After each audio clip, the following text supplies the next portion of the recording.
کبھی کبھی انسان کے دل میں یہ خیال آ سکتا ہے، جسے بھی اللہ نے کوئی توفیق دی ہو، کہ دیکھیے میں تو بڑا کام کر رہا ہوں دین کا، میں نے اللہ کے لیے یہ قربانی دے دی، میں نے اللہ کے دین کے لیے اپنا کیریئر برباد کر لیا، میں نے اللہ کے دین کے کام کے لیے اپنا فلاں نقصان جو ہے وہ برداشت کر لیا.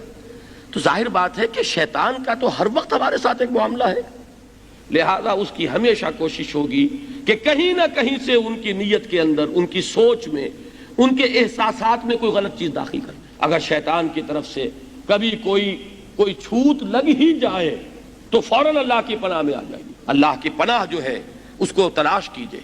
تو یہ بات آپ غور کیجئے، یہاں فرمایا وَمَنْ جَاهَدَ فَإِنَّمَا يُجَاهِدُ لِنَفْسِهِ، اور جو کوئی بھی جہاد کر رہا ہے وہ جان لے کہ وہ اپنے لیے کر رہا ہے. ان اللہ لغنی عن العالمین، اللہ تعالیٰ تو تمام جہانوں سے بے نیاز ہے اور بے پرواہ ہے. یہ نہ سمجھنا کہ تم ہم پر احسان کر رہے ہو، یہ نہ سمجھنا کہ ہمارا دین تمہارا محتاج ہے، تم ہمارے دین کے محتاج ہو. یہ بات ہم اس سے پہلے پڑھ چکے ہیں سورہ حجرات میں بھی، کہ اے نبی یہ آپ پر احسان دھرتے ہیں کہ ہم ایمان لے آئے. یمنون علیک ان اسلموا قل لا تمنوا علی اسلامکم، اے نبی ان سے کہہ دیجئے مجھ پر کوئی احسان نہ دھرو اپنے ایمان اور اسلام کا. بل اللہ یمن علیکم ان ہداکم للایمان، اللہ تم پر احسان جتلاتا ہے کہ اس نے تمہیں ایمان کا راستہ دکھایا. اللہ کا احسان ہے.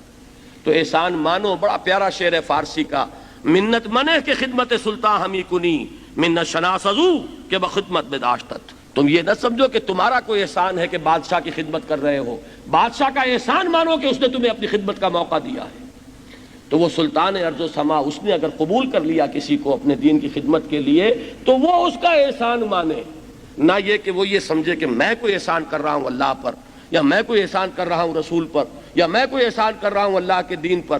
بلکہ یہ کہ یہ تمام چیز اگر کوئی کر رہا ہے تو اپنے لیے کر رہا ہے، اپنی عاقبت بنا رہا ہے، اپنے درجات بلند کر رہا ہے، اپنی مغفرت کا سامان فراہم کر رہا ہے. لہذا یہ ہے دوسری سوچ کہ کہیں بھی کسی ایسے شخص کے دل میں اس قسم کا خیال، اور شیطان کو اس قسم کا جو ہے وسوسہ اس کے دل میں پیدا نہ کرنے پائے. ہی شوڈ گارڈ ہمسیلف، اپنے احساسات اور اپنے کیفیات جو ہے باطنی ان کا جائزہ لیتے رہے کہ کہیں اگر یہ خیال پیدا ہو گیا تو اس کا مطلب یہ کہ شیطان کامیاب ہوا اور اس نے ہمیں اڑنگا لگا کر اور ہمیں چت گرایا.